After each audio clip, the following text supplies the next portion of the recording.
Welcome all.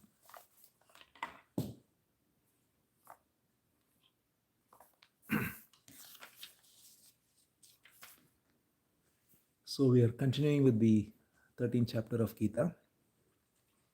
We saw the first set of verses where Krishna describes the field and the knower of the field, the qualities of the field, and the identification with the field causing disturbances.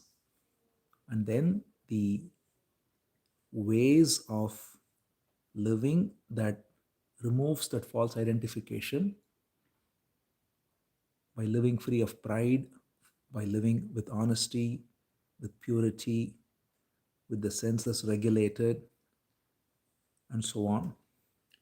What does that result in? We go into the next set of verses where Krishna says that results in the unified vision, simply put, that everything is divine. So when we recognize that the field of action, as we said, the body, the mind, and all the rest, is all happening by its own intelligence. The body is functioning with its own intelligence. Thoughts are happening, words, everything happens by divine intelligence. And the knower of the field, which is pure awareness, is also divine. It rises spontaneously. Everything is happening spontaneously. And the awareness, which is this very sense of existence in the heart, is also spontaneously present. I do not choose to exist, existence happens. I do not choose to be aware, awareness happens. And every activity of the field also happens. So when we recognize this, then we realize that everything happens by this one infinite divine, which is appearing as the various diverse forms of all that is seen. So this is called as Sarvato Mukham, the vision of seeing the divine as having all the faces that are there. Everyone, everything there is the divine. So we may wonder the rationale behind Kshetra, Kshetrajna Vibhaka and the unified vision. Why do we have to discern the two to recognize this? Because to take a simple example, which is given many times in many scriptures too, we may have many ornaments made of gold, and there is gold which underlies all the ornaments. If we are too identified with the ornament, we don't see the gold. We are caught in the name and form of the ornament. We say, I like this necklace, I like this ring, or whatever it is. So first, what Krishna does is makes one recognize that there is the common underlying factor beneath all of them. Once that recognition comes forth, then we can look at all the ornaments also as the same gold. We are not anymore caught in the false identification with a particular name and form, but we see all names and forms as the expression of the same. So that's why here he says, Sarvatah Panipadam Tat Sarvato Akshi Shiromukham. So that the all the feet, all the legs, all the hands, all the eyes, all the heads, everything there is an expression of the same divine. So what we call the field, the Kshetra, which is the organs of perception, organs of action, the energy, all of it is all an expression of the same divine. And it alone appears as the diverse forms of various sense objects, the diverse forms of various attributes, while in reality it is free of all of them. He says, Sarvendriya Gunabhasam, Sarvendriya Vivarjitam. It seems to be made of various forms. So just as we saw the example, the various ornaments of gold seems to have different forms. But in reality, gold has no form. It's just gold. In the same way, the pure awareness, which is the light that illuminates, is what brings forth the perception of all the various objects, places, things, people, all of it. So it seems to be manifesting in all these various forms, but in reality, it is the same essence. So even at the level of the manifest, the intelligence that is pervading the whole universe is the same intelligence. It seems to be pervading multiple forms, but in reality, it is free of all forms. So energy is just energy, even if you look at it as energy, but it seems to be manifesting in different forms. So that infinite energy that is manifesting in different forms is the Kshetra. And the knower of that energy, which is the pure awareness, the source of it is the Kshetrajna. And therefore, that which is within and without, that which is subtle and gross, that which is far and near, all of that is the same energy. The same infinite energy is what is found in all the names, all the forms, and all there is. So when we recognize this, we come to the recognition that everything is divine. So that is the sum and substance of all of Gita, and especially of the 13th chapter, is to recognize that the Kshetra is divine, the Kshetrajna is divine, and the source of Kshetra and Kshetrajna is the divine source of all. So when we say Kshetra and Kshetrajna, what is important to recognize is that the same knower of all fields seems to be present as multiple forms. So the easier way to understand it is, if you look at space that is there in every room or in every pot, for example, there seems to be space in every pot. But in reality, there is only one space. It seems to be divided into multiple pots. So what we call as Kshetrajna is the space within the pot. But that space within the pot is not different from the space that is all pervading. So the awareness which is present in each one's heart, which is what we call as Jivatma, which is aware of all the activities of this particular body mind, is the same awareness that is found in every living entity. And while the content of that awareness may be different, because the awareness here is aware only of the activities of this body and mind, the awareness there is aware of that body and mind, but the awareness itself is the same. So that's why the field is different, but the awareness is the same.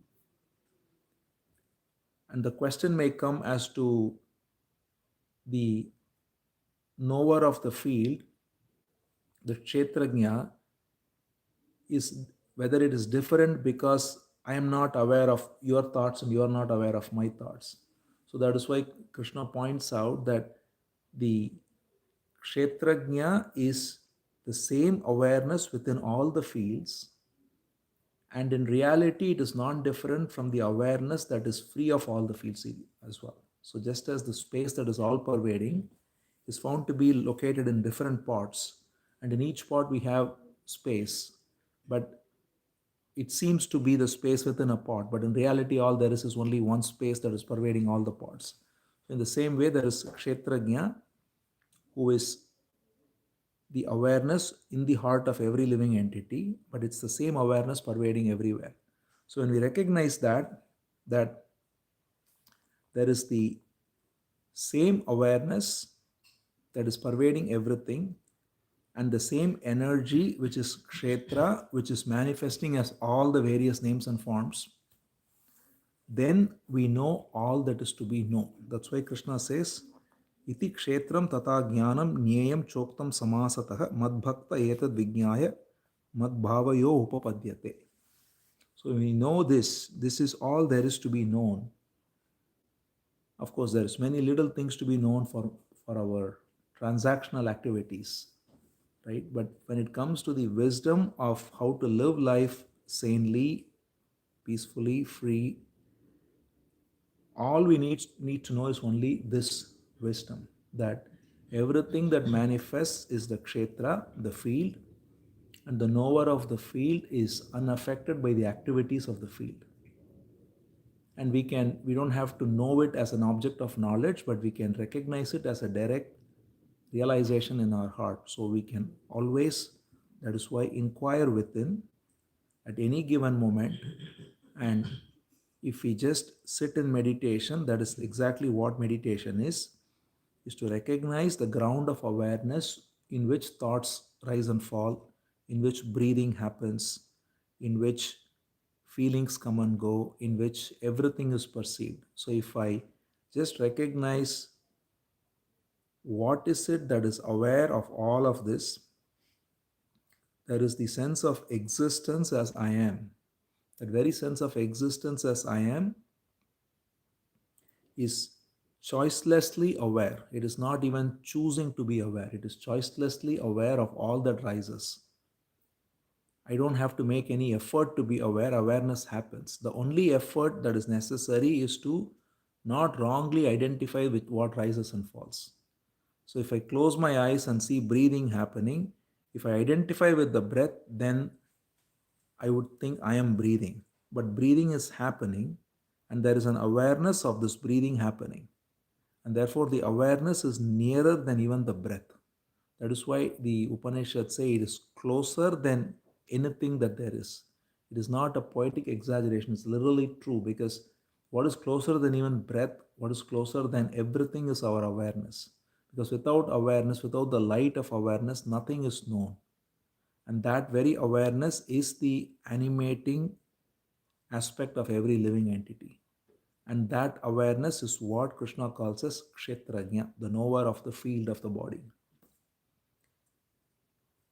So when we know this, Krishna says, Madbhakta etad vijnaya madbhavayo upapadyate. So by knowing this, one is free. And that is to be abiding in the divine. So then we do not differentiate between anyone in any way. We see the uniqueness that is manifest in infinite ways, and we are always situated in that recognition of the divine. So the only thing that is necessary, therefore, is to have that alert awareness which takes us away from this recognition. Because the nature of the mind is to pull towards identifying with the mind, with the activities of the body, and so on. So, all the qualities we saw, that's why it is important to be aware of the opposites of them rising anytime. Because what takes us away from this recognition is the false identification with all those qualities of pride and attachment and all the rest. So when we are aware of these rising and simply have to ask the question, who is aware of this? We don't have to do anything about it, but just to be alert and recognize the awareness in which even those are rising. The awareness is still the same. We just don't pay attention to it. When we pay attention to awareness, then we recognize that the awareness is present even when there is pride rising, when there is anger rising, when there is attachment coming up. Anything comes up, there is awareness of that, and that awareness is tied to our very existence. So, existence is awareness, which is calm and peaceful. So, that's why it's called Sat Chit Ananda, right? Sat means it exists, Chit, it's aware, and Ananda means it's ever peaceful. It doesn't change because of what happens. There is equanimity in awareness effortlessly. So, therefore, equanimity is not a quality to be practiced but to be recognized. When we recognize our true nature as pure awareness, there is equanimity. If we try to impose equanimity as a quality of the mind, then that will only come and go again like anything else. So we have to simply recognize that our very nature is equanimity. So Krishna says samatvam yoga uchyate. Yoga means our very essence is samatvam, equanimity. So that equanimity is recognized when we see this, and that is to abide in Bhagavan. So madbhava upapadyate means to abide in the divine is to recognize this wisdom and thereby be free of it. Then Krishna goes on to describe the nature of both Prakriti and Purusha. Prakriti and Purusha are again two words.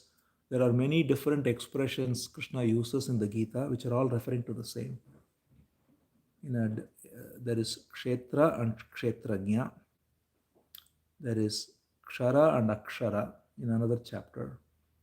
There is Prakriti and Purusha. There is Apara Prakriti and Para Prakriti. All of these are different ways in which Krishna expresses this discernment between that which is bound in time and that which is timeless. And that which is timeless is of the same essence as the eternal.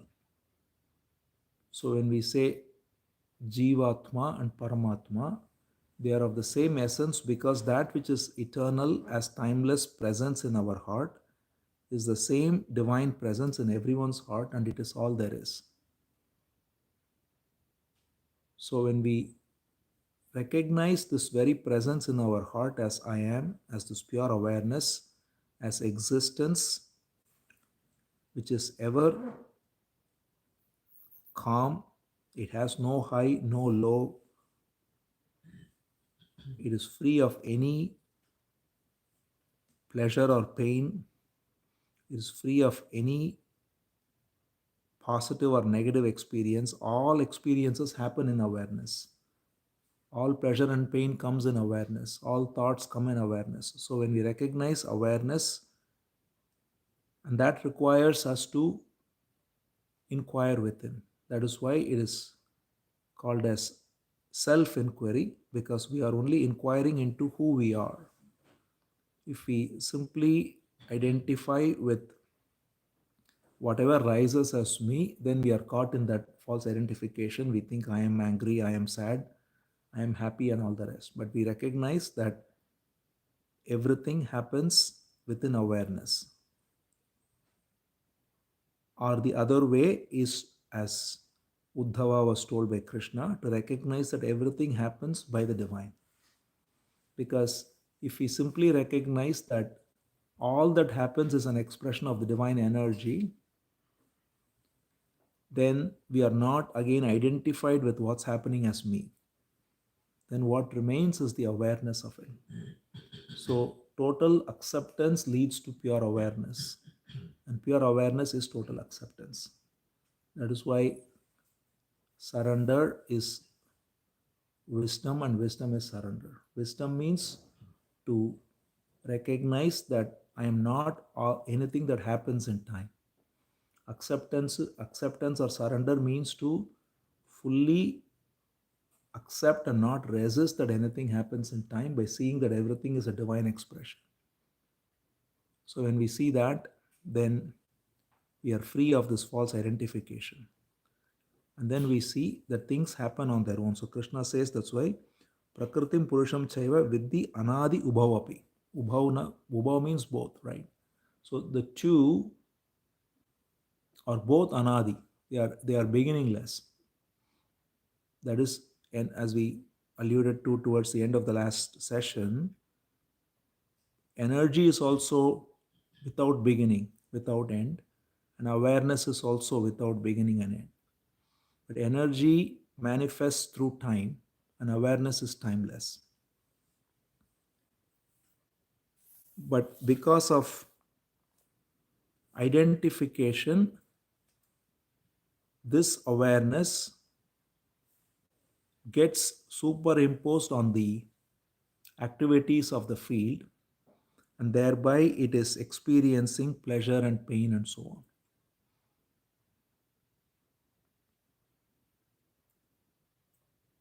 So when we call ourselves as I, what we are actually doing is we are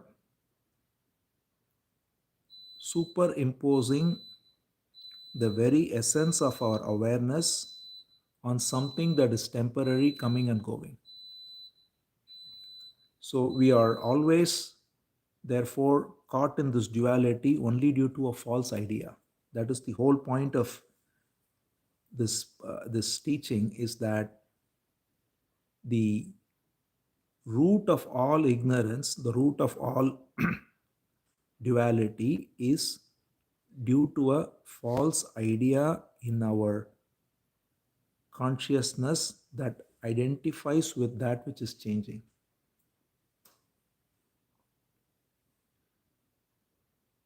So if we look at, that's why what is called as this Kshetrajna, while it is of the same essence as the pure Paramatma, it apparently gets identified with the energy of the field, and thereby it is going through these experiences which results in transmigration and all the rest. So that is why it is also sometimes referred to as the marginal energy, because it, or the other expression is also, it is called as chit jada granthi, the knot between the field and the knower of the field. So the pure knower of the field is never touched by any activities of the field. The field is always happening in time. So as Krishna says, both of them are beginningless, both of them are divine. The body is divine because it's happening perfectly by this divine intelligence. It ages, it goes through whatever changes it goes through, and when it dies, and it is recycled, it becomes plants. They say that, for example, we are literally carrying the atoms that made the body of Buddha, let's say, because our atoms recycle. So we are, so that's why Krishna says it is endless. It's beginningless and endless. Energy is constantly recycling. So that is happening perfectly. Pure awareness is perfect because it's simply aware of everything that's happening if you only recognize that awareness. The only problem is this false interloper in between, which is a pure imagination that thinks I am the activity of the body or the mind. So the activity of the body or the mind by itself is not the problem. Pure awareness is never a problem. But this false knot between the two, which is the ego, which is what we call the false I, is the only source of all misery, anger, anxiety, depression, all the rest. So, our only purpose of this wisdom is to be free of that false phantom ego. So, when we recognize that Prakriti and Purusha, or Kshetra and Kshetrajna, are both divine, then we are free of this false sense of agency. It's another way to look at it. We have a sense of agency that I am the cause of these actions, I am doing this, I am doing that. When we recognize that the only agency is divine, because it's just happening. As Buddha is known to have said, there are thoughts, no thinker thereof. There are words, no speaker thereof. There are actions, no doer thereof. That is the essence of wisdom. Right? Thoughts are there, words are there, actions are there. But the imaginary idea that I am the thinker, speaker, doer is the root of all problem. And we recognize that the thinking, speaking, doing all happens by the divine agency. There is only one agency which is divine. And all of that is happening in the ground of awareness. If we recognize this, then we are free. If we are not recognizing this, then we are caught in this false knot between the two, and that binds us. So, the whole essence of this wisdom is to remove that knot. It's called as, that's why granthi means knot. Chit Jada Granthi, it is said. That's the same thing. Chit is awareness, Jada is the field, and Granthi is the knot. When there is a knot between the two, we are caught in this ignorance. And the knot is purely imaginary. It is a phantom ego. That is why. It doesn't, that's why Ramana Maharshi used to famously say, it is like a thief that hides, and when you look for him, he's not there. Or a different, there are many examples given like that. It's like it's just a shadow. It doesn't have any substantial reality. When we look for it, it's not there. It's hiding because of us not looking at it. And in that, we are caught in that false idea that I am this body and I am this and I am that and I did this and I did that and all the rest. When we look and see who is doing all this, that's why that question is important, right? It's not a rhetorical question. Really, if you really look at who is speaking, who is getting annoyed, there is nobody here. There is just the rising of the energy, and the rising of the energy is happening in awareness. There is Kshetra and Kshetrajna. There is nobody in between. The false idea that there is someone in between the two is the only source of all our misery. So to remove that false idea is the essence of self-inquiry. That's why this question, who am I? It's not a mechanical question to ask, but it's the most direct question to recognize our true nature. When we look at everything, that's why when we look at the body and says that the body doesn't say I, right? The body is functioning on its own perfectly. The body doesn't have a sense of identity. We have a sense of identity with the body, right? The thoughts don't come and say I have a sense of identity. We project that I am having these thoughts, I'm doing these actions and all the rest. So Prakriti is happening perfectly. That is nature. Everything is an action of nature. Pure awareness is unfolding effortlessly every moment. The only illusion is this false knot. So when you remove that, then you recognize that you are free. So Krishna says, then you recognize that that is the pure awareness, that is what we call as Paramatma. So he says, Upadrishta Anumanta cha Bharta Bhokta Maheshwara Paramatmeti cha Apyukto Dehesmin Purushaf Para. He says that which is within the body as awareness is non-different from Paramatma. Because the awareness is free of any qualities. It's like saying how silence, speech has many differences. Your speech and my speech has different tone, different pitch, different voice, all of that. But your silence and my silence are the same. There is no difference in silence, right? In the same way, awareness has when you have qualities, there are differences. Awareness is free of qualities. Awareness is just knowing, pure awareness. It's like light in the room. There are various objects in the room, each is having its own quality, but the light that illuminates the room is the same light whichever room it is. Even literally, because even we can say there are different lights, but every light is coming from the same source, which is sunlight, right? Whatever electricity we generate, it's all coming from the sun directly or indirectly. So there is only one source, which is a very good example, because every potency, every energy that is there within us is coming from the same source. And that source is what we call Paramatma. And he is the Upadrishta, meaning he sees everything. He sees without any obstruction. Everything is seen clearly by this pure awareness. And when we recognize this, then we are free.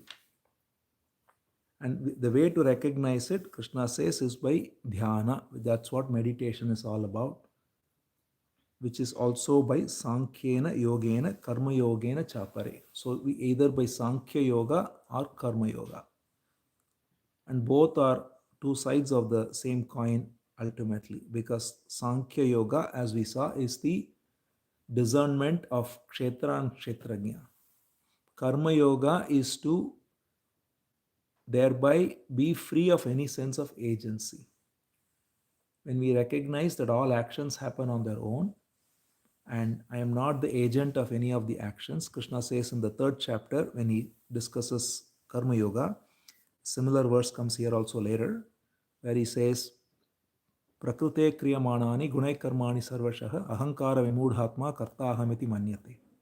He says all the activities of the body are done by Prakriti, the three gunas. Only the ignorant, ahankara, vimudhatma, the ignorant one with ego thinks I am the doer. So karma yoga is nothing but engaging in action without a sense of ownership of the action. First relinquishing a sense of entitlement to the result, then recognizing and relinquishing the sense of doership as well. That is karma yoga. When we are free of the sense of ownership of the fruit of the action and the action itself, then action happens perfectly. We can engage in any action, but we are not bound by the false idea that I am doing it, I need to get credit for it, I am offended if someone insults me. None of that is there. And not only that, I don't see any separate doer anywhere else too.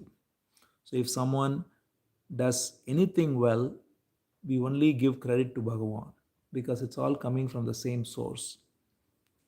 And if someone does something which is negative, we again do not blame that person. We say this is part of the divine Leela. Because everything happens for a reason. Why certain things happen, we never know. So, sometime back, I was in India and there was a massive flood somewhere and it devastated and the so many deaths and all that. But then I learned that when floods happen, it brings all the minerals of the river into the fields. So the next few years, agriculture is phenomenally productive because that's the only way all the minerals come and enrich the fields, and you could never do it, right? So what seems so negative has such a, it gives food and life to so many people, right? So there is nothing absolutely negative or positive in this world. Everything is got both sides to it. We don't know, our vision is limited. Sometimes we may say something is very bad, but we don't know what is the basis on which we call something bad itself is very limited. So when we recognize this, that everything is divine and we don't give any credit or blame to anyone, then that is karma yoga, both here and outside. So I don't take ownership of actions that is happening through this body mind, and I don't assign ownership of action to what is manifesting through other body minds or other people or whatever. So that is karma yoga. Sankhya yoga is the discernment. So Krishna says either through Sankhya yoga or through karma yoga. Even in the third chapter, he said the same thing. Jnana yogena sankhyanam, karma yogena yoginam. The two both are the same. So whichever way, if one is drawn to action, then it's very important to engage in action while recognizing that I am not the doer of the action. That's the most important thing. And in any way, any case, that's why it's two sides of the same coin. Because if we engage in discernment of Sankhya Yoga, that will manifest as Karma Yoga. Because naturally, when we recognize that I am not when we recognize that through Sankhya Yoga that the field and the knower of the field are both divine, then there is no doer left separately to take ownership. And vice versa, when we do not take ownership of actions and we recognize that all actions are happening, then that again removes the false I, and what remains is the divine. So, whichever way we go, we recognize the same. And Krishna also says something very interesting, which is very pertinent, because he says, Anye tve avam ajantah ajanantah shutva anyebhya upasate. So he says, other than Sankhya Yoga and Karma Yoga, the other way is to simply listen to this.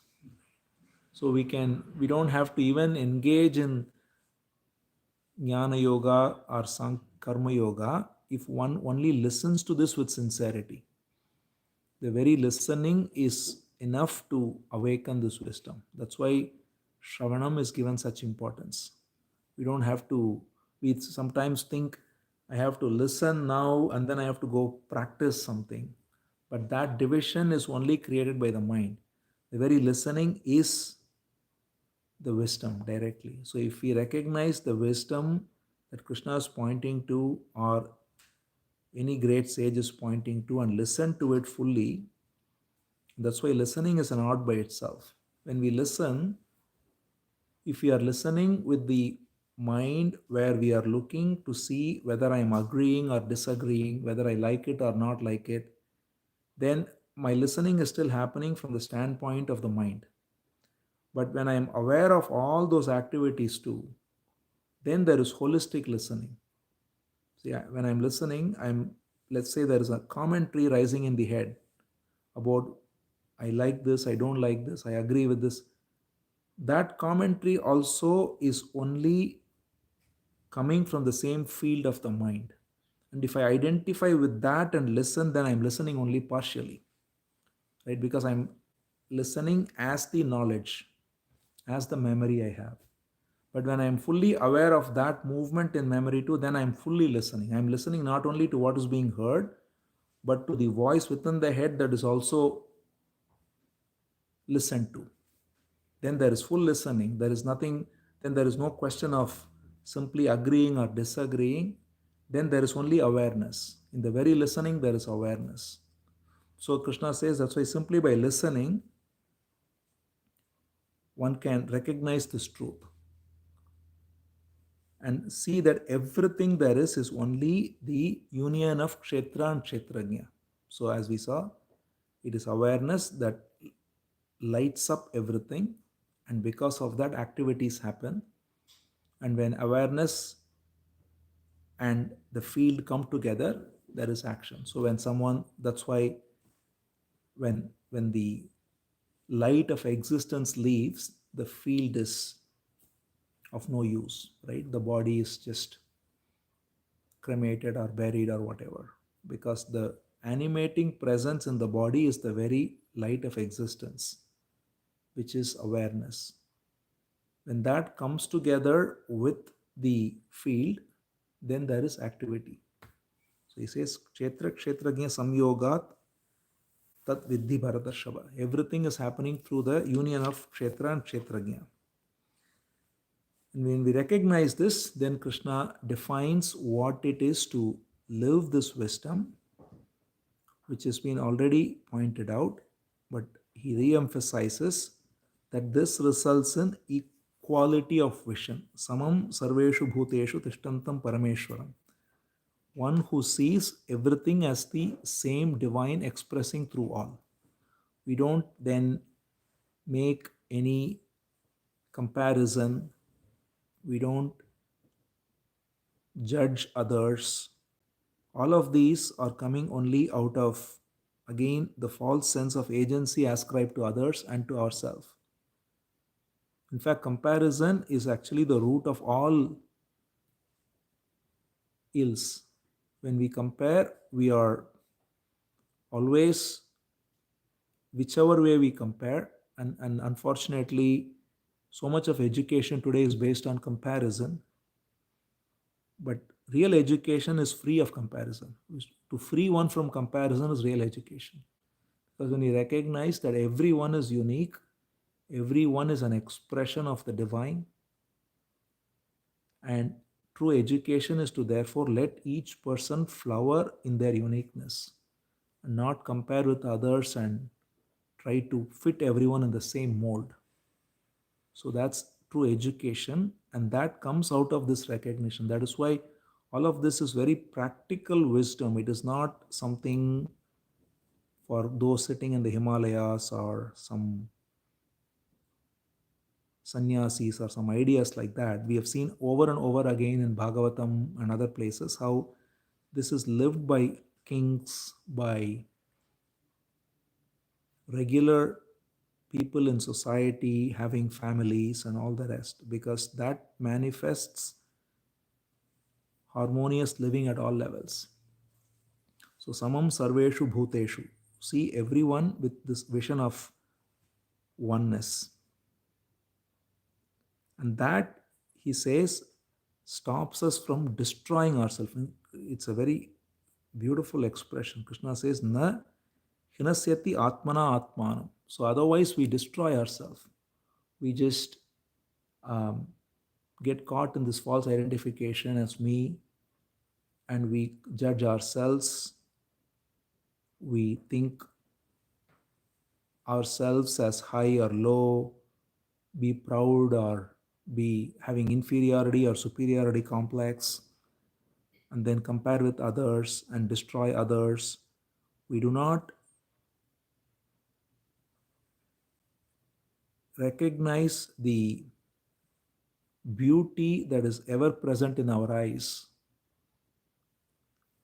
because of this comparison, and we thereby destroy ourselves and destroy others. That is why the whole purpose of this wisdom is to live in this truth which is beauty. So there is an expression, as we know, it says Satyam Shivam Sundaram. So truth, auspiciousness, beauty, all three go together. When we recognize the truth, which is the truth that is pointed to, then everything is auspicious, everything is beautiful. And we elevate ourselves, we elevate others. When we do not recognize the truth, then there is inauspiciousness and there is comparison, there is darkness, and all the rest. So here again, that third chapter expression comes. He says, Prakriti cha karmani kriyamanani sarvashah. He says, all actions are done by Prakriti. Recognize this. Yah pashyati tata atmanam akartaram sa pashyati. And then you recognize also that the pure being is ever non-doing. Awareness is not engaged in any activity. And that is the ever-present pure self, which is timeless. So the timeless awareness is always still, simply aware and not doing anything.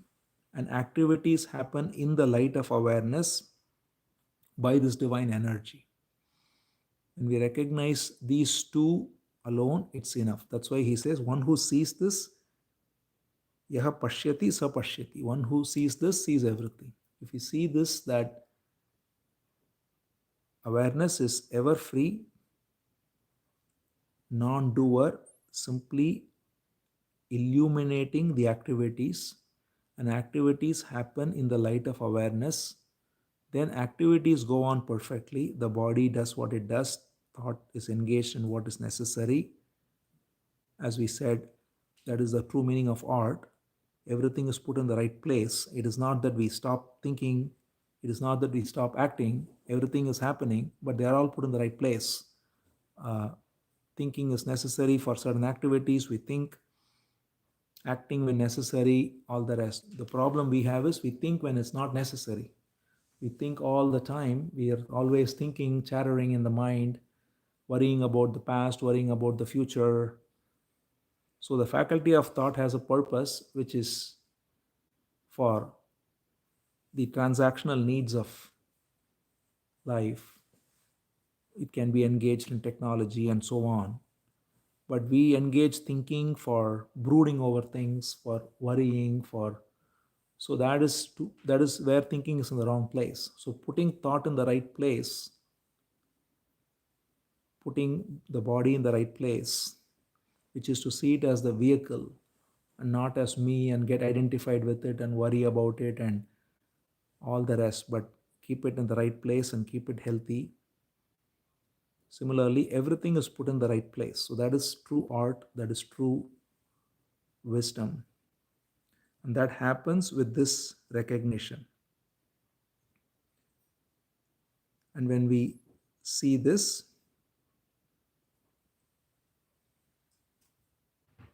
then we are always abiding in divine vision. So this is the vision of the divine that is ever present and that makes every activity sublime. So we don't have to then go anywhere else. We don't have to escape any activity of life, any responsibility of life.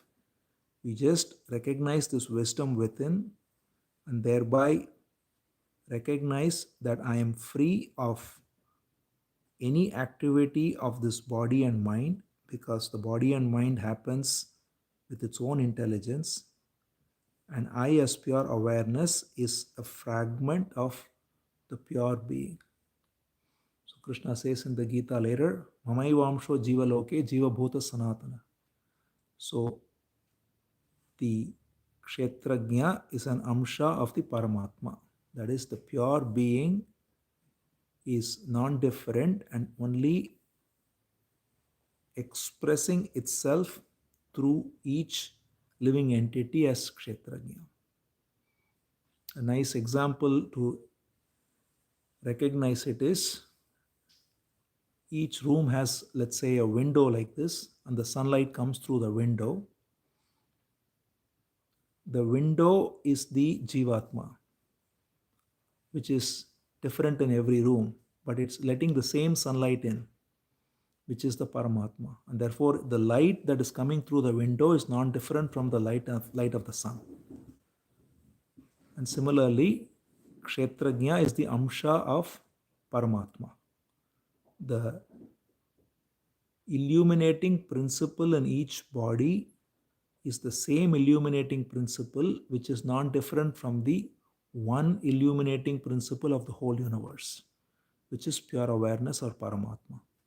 So when we say Jivatma is Paramatma, all that is pointing to is it is only one principle that illuminates all bodies, all living entities, and that principle, which is the very essence of our feeling of existence and awareness, is the same, and that is all having its source in the one universal awareness. So when we recognize this wisdom, that is Kshetrajna Yoga. And Krishna concludes by saying, Kshetrajna yorevam anantaram jnana chakshusha bhuta prakriti moksham cha ye vidur yanti te param. So when one recognizes this wisdom of Kshetra and Kshetrajna, and thereby has no sense of false individuality and abides in this wisdom in the field of action. So the Kshetra then continues perfectly. We don't stop acting. That's why, in fact, the Gita was given in the battlefield. Gita itself is a Kshetra. The whole battlefield is a Kshetra in which Gita happens. To emphasize that the activities of Kshetra continue perfectly and the Kshetrajna remains unaffected, and both are divine. If we recognize this, then actions fall in the right place and our being remains unaffected, and we are not ever caught in this identification that makes us feel like we are moving through time, and therefore subject to becoming, and becoming always involves becoming happy, becoming sad, becoming excited, becoming depressed, and all the rest. When we are free of becoming, We're recognizing that all becoming happens on its own in this field of action, and the pure awareness is unaffected, and that is our real nature, which is divine. Then we are ever in this divine vision. We can act as a offering every moment, serving everyone by seeing the divinity in each of them and living in this wisdom here and now.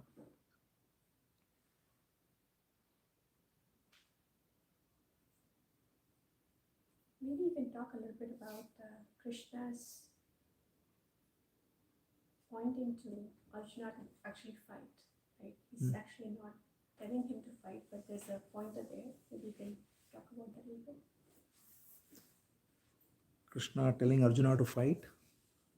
Or reminding him of his duty. Right. Yeah, so the question is Krishna asking Arjuna to fight.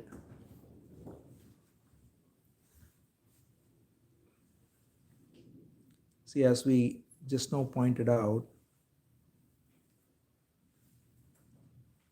when we are engaged in the field of action, whatever happens in the field of action unfolds according to the divine plan with the divine intelligence. And whatever the body and mind is put into has its own swadharma at the level of the unfolding. So that's a very it's a very deep question actually, because it goes into the question of dharma too.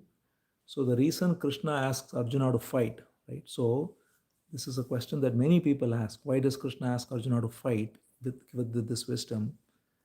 It's see, when we look at this in the light of this chapter, we saw already that Kshetrajna is always free, right? It is free of any qualities, it is free of any highs and lows, it is ever peaceful, ever equanimous, while the Kshetra is always going through time, going through action. If one identifies with the field of action alone, the question of either doing something or withdrawing something both arise. See, for Arjuna, his whole question in the beginning was he wanted to withdraw from the battle because he was flinching from the nature of the battle, which will be gory. What he ignored there was that in that process, by apparently showing compassion to some people in the battle, he was actually ignoring his swadharma, which is to protect his people. So at the level of Kshetra, the body and the mind has its own swadharma, right? So everyone has their own swadharma. The body has different qualities, which is its swadharma. The mind especially has different propensities. These propensities define its swadharma.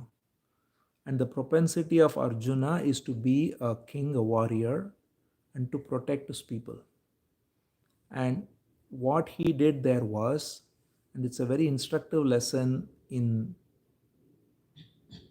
all times, it's always instructive, where when one tries to flinch away from action that seems uncomfortable by using some kind of virtue like compassion or some philosophy, what Krishna points to is you are ignoring your swadharma and you are engaging in a battle, or your swadharma is to engage in the battle, but you are ignoring the swadharma to run away from the battle.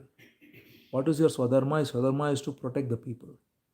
And who's on the other side? Those who are going to cause massive destruction to the people. If Duryodhana rules, it will result in evil, it will result in great calamity of different kinds to people. So, as a king, your job is to protect the people.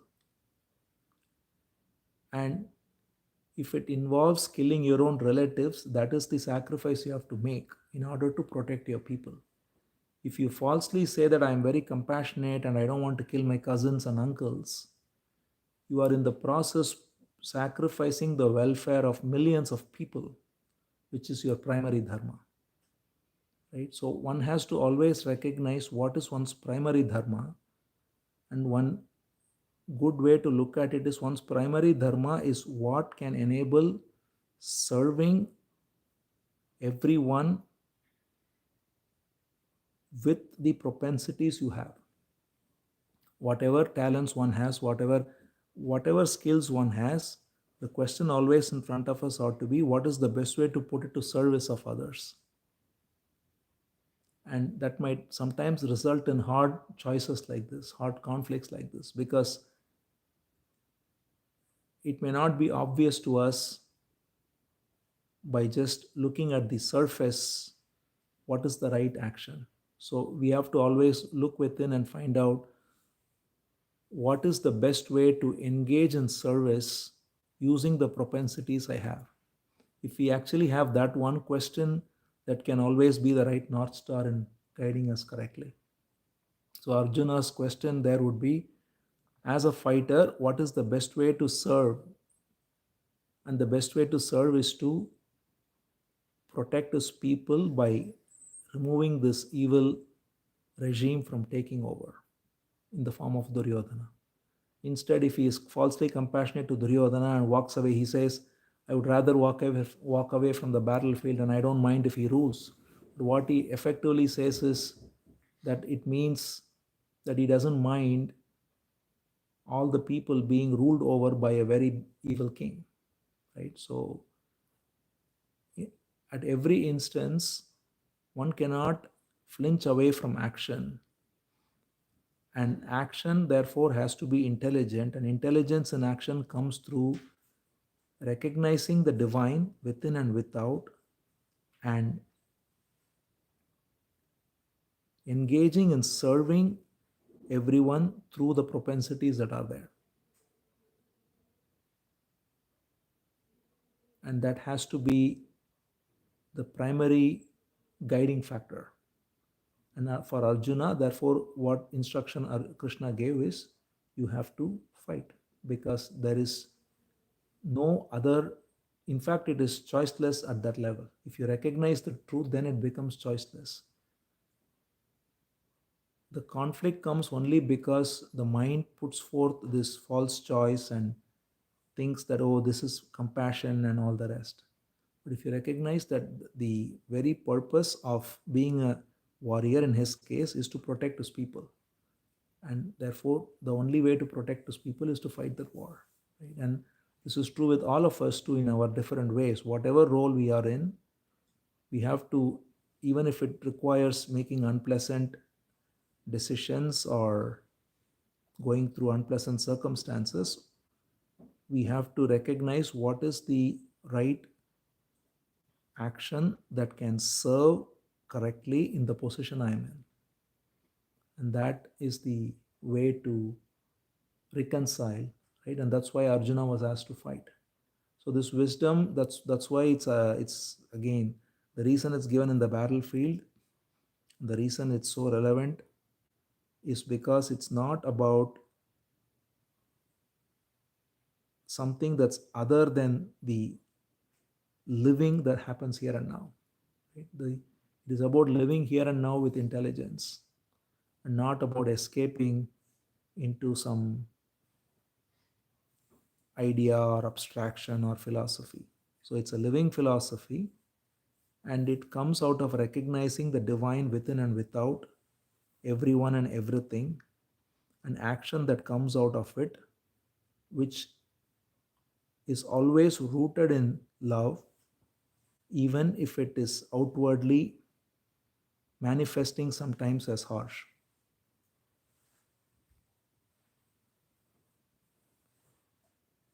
So one can, that's why never judge an action by the external manifestation of the action, but by the intention behind it. One can have the, one can remain in so-called non-violence. So Arjuna was effectively preaching non-violence there, but that's a false kind of non-violence. What is necessary is true non-violence within, which comes out of recognizing the divine and thereby serving everyone as the divine. And that can entail fighting, that can entail whatever it might be. In Arjuna's case, it's fighting, which is to drive home a very um, extreme example that it can even be that. So, in most cases, we are not going to be facing a circumstance of killing our uncles and uh, grandfather, which was so terrible for Arjuna to confront, right? But even that, Krishna says you have to do, and it's your duty to do, to serve people, which means our problems are far more simple, and we just have to recognize what it is. But if we take the attitude of serving everyone with love, then we can do it correctly no matter what it is. So the question is, how do I know that a decision is the right decision, right? Um, that's a very good question, because there are situations where it's not obvious clearly, right? The one way, as I already said, is to look at what is the best course of action that can be of service to most number of people. That might be a way to resolve that question in most cases. So in Arjuna's case too, for example, he could have served the welfare of his cousins and uncles, or the welfare of all his people. And Krishna told him clearly, you have to take care of the welfare of the people, because if you are partially attached to your relatives and you are wanting to not kill them, and in the process you are essentially sacrificing the lives of millions of people, right? That is the trade off there, right? So, normally speaking, also, whenever you are engaging in any decision, the good way to look at it is which course of action will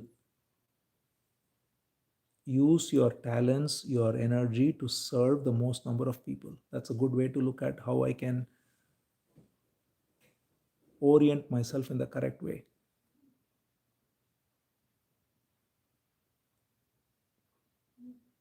That is going to be my question too. But sometimes the thing is, it's not other people. Sometimes those things are very clear, right? Some decisions that you make, those are a little bit clearer.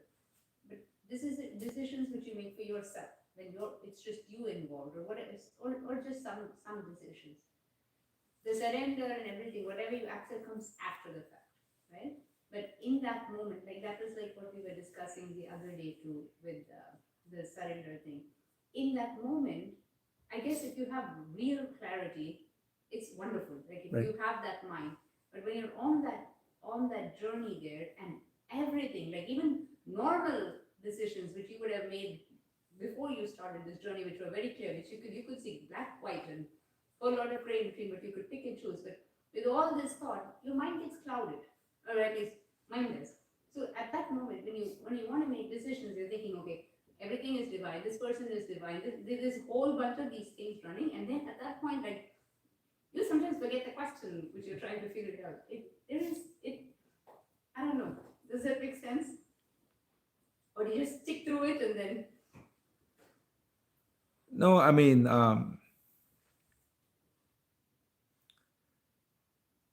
see, there is, see, these are the kinds of things where it really is dependent on the situation, first of all, right? I mean, Yeah. there is no There's no. one answer for all of these questions.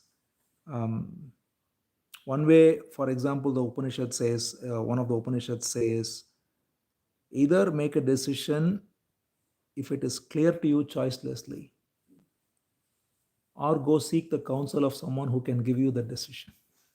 right? Because if you are confused, then you cannot make a decision correctly. So it's good to actually seek the counsel of someone if you're really confused. That's one good way to resolve these if it's really conflicting to you. That's what Arjuna did to Krishna, right? Arjuna didn't make a decision on his own. He submitted to the authority of Krishna and he made the decision. So that's another way. But if you have to make it yourself, then as I said, you have to just look clearly into what is coming within you.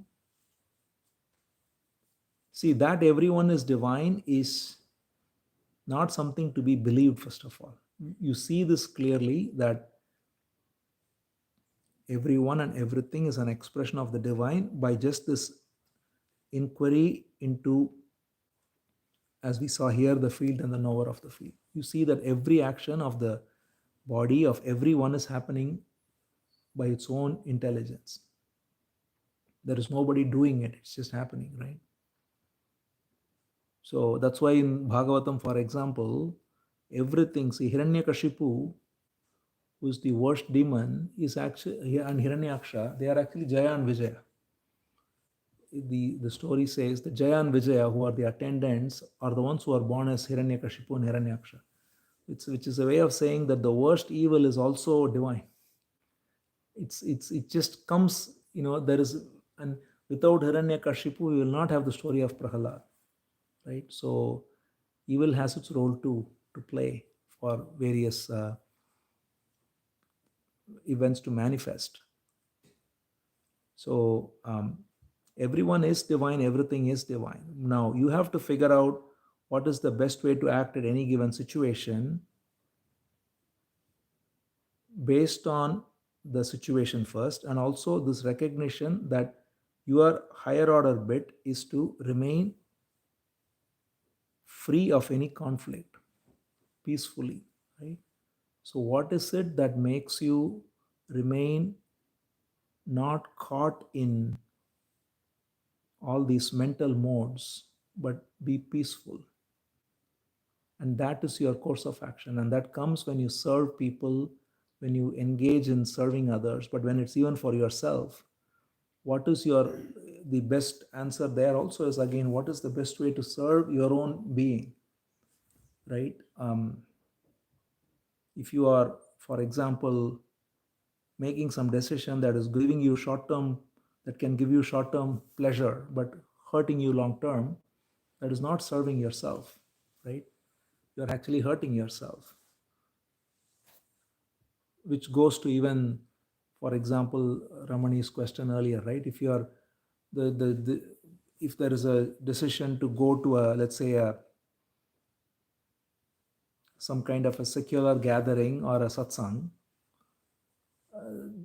there is, once you recognize what is the higher order bit, what is the true way to serve yourself, then you will come to the satsang naturally, right? Even if the social gathering may be more pleasurable in the short term for some reason, let's say. So in every decision, even for yourself, as you said, you can use that simple guiding principle to see, how am I serving myself, my true self, or am I only serving some false identification with the body for its pleasure, right? I mean, taking a very simple thing like food, you have a you have salad and you have French fries, right? What is the best way to serve yourself? It will be salad. But if you want to just get some pleasure, you will go for the French fries, right? So if you are very clear at every level of what is the higher order goodness that you can manifest in that moment, then the decision makes itself. But if you are not clear, then these conflicts come. Yeah. But beyond that, it's situation specific and there is no one size fits all. But this is the general principle, right? I mean, there is divinity within and without everywhere. So even for your own body, your body is the temple of God. And so how do you keep a temple? You have to maintain the temple very clean, pure, and nicely, right? You don't want to defile the temple by putting junk within it at all levels, food or whether it's entertainment or whatever it is going into the mind or body. So, yeah, at all levels, you can have that as a simple guiding principle. Am I serving my true self or am I just indulging in some false identity?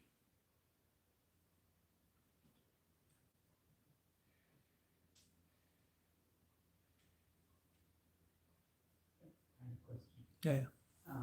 So in that verse that you quoted, Jnane Atman Pashyati, Yes. Kechid Atmanam Atmana. So is that Atmanam Atmana, is that the self-inquiry, or is all Yeah. of them considered as self-inquiry? No, that's see, Atmanam Atmana is elevating oneself through one's own being. Yeah, so that can be called a self-inquiry. Yeah. See, by one's own mind, see, the word Atma in Sanskrit is used for both the mind in some places and for the self. So here, what it says is one can elevate oneself by inquiring within oneself. So that can be said to be self inquiry. Yeah. The inquiring within oneself, within the mind, what is this mind? And thereby negating the false idea of I as the mind is Atmanam Atmana.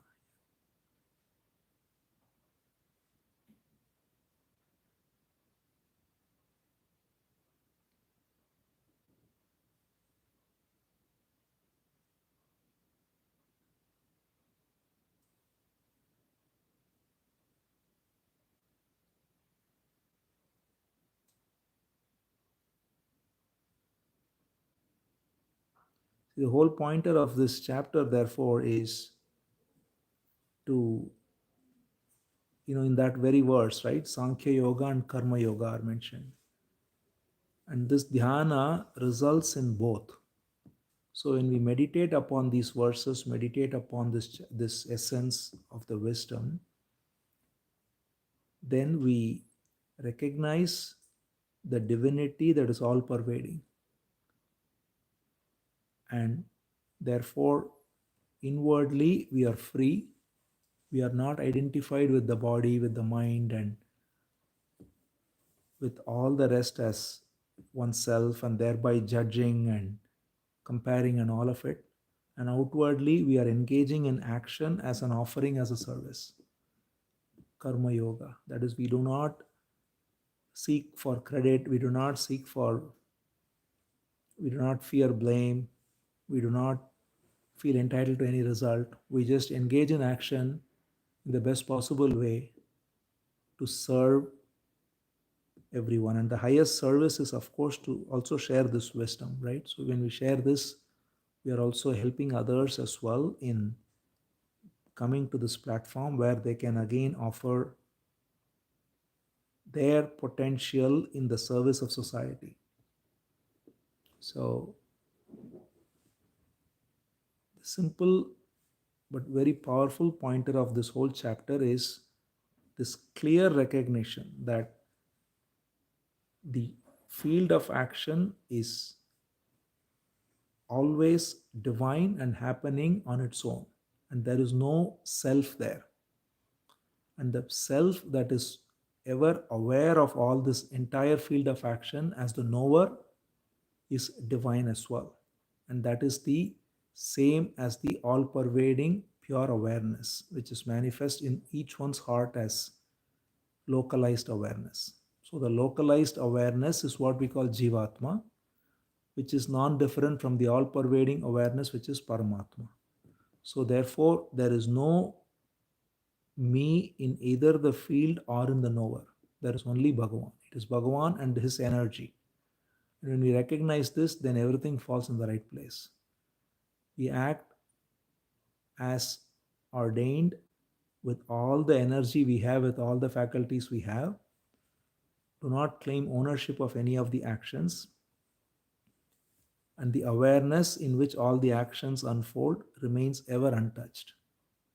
And we are not identified with anything, and simply remain as the unaffected awareness. So that is the purpose of this whole chapter. So if we go within ourselves and recognize this awareness and thereby be free of identification with the body and the mind and all of it, and then let it engage in the right way while remaining free of identification, then we are free.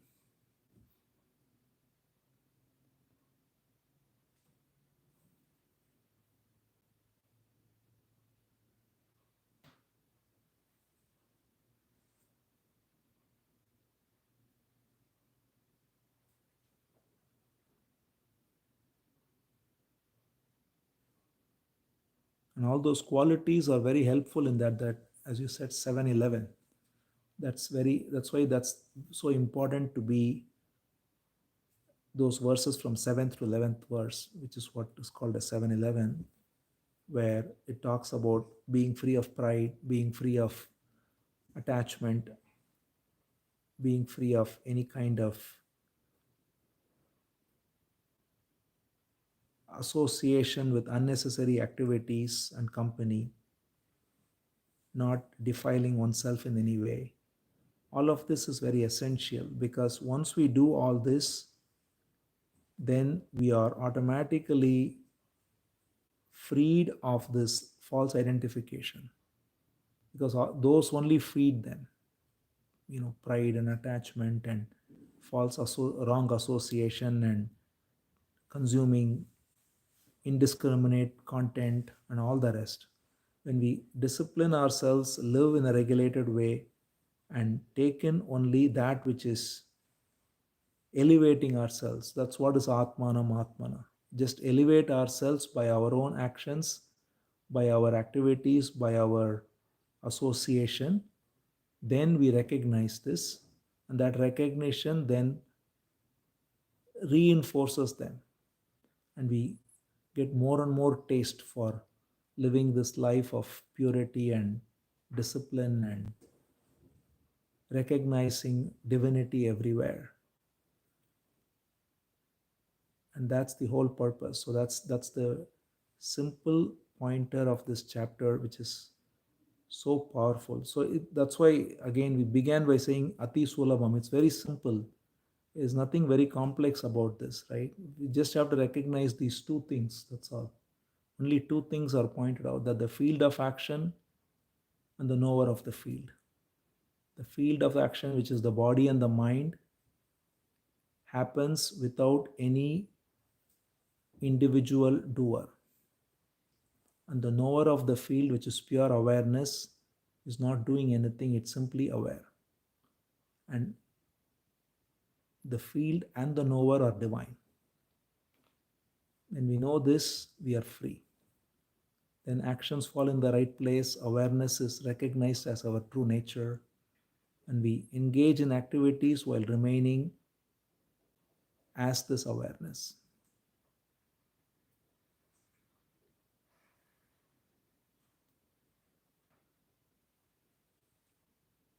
Yeah, that's very helpful, because it connected me back to another verse in the Gita, which is Ananya Cheta Satatam Yo Mam Smarati Nityesha Tasyaham Sulabha Partha. Yes. Nityayukta. Thank you. Yeah. See, actually speaking, if you look at it, all of Gita, see, Krishna is, as any great teacher would do, he comes at the same truth from different angles. There's only one truth in the Gita, right? 18 chapters are there. All 18 chapters point to the same truth. They just come from different angles to give us more and more depth. And that's why all these verses are all connected. The 15th chapter, the 13th chapter, every chapter, even the Vishwarupa Darshanam, which actually was alluded to in this chapter as well, where he said, the Sarvato Mukham, I am the Vishwarupa Darshanam is a visual representation of the fact that all there is divine. The whole universe is divine. So Krishna shows in that visually to Arjuna that everyone, everything comes from him and goes back into him. And that's what is indicated in this chapter also. So all of these verses are connected and pointing to the simple direct pointer that everyone and everything is divine. There is only divinity, whatever name we ascribe to it. If you just call it universal intelligence, that is also okay, whatever we call it. But there is only one, and that is why we call it non-duality, right? Advaita, because there is only one. And that one apparently manifests as many. So when we see the one behind the many, then we are free.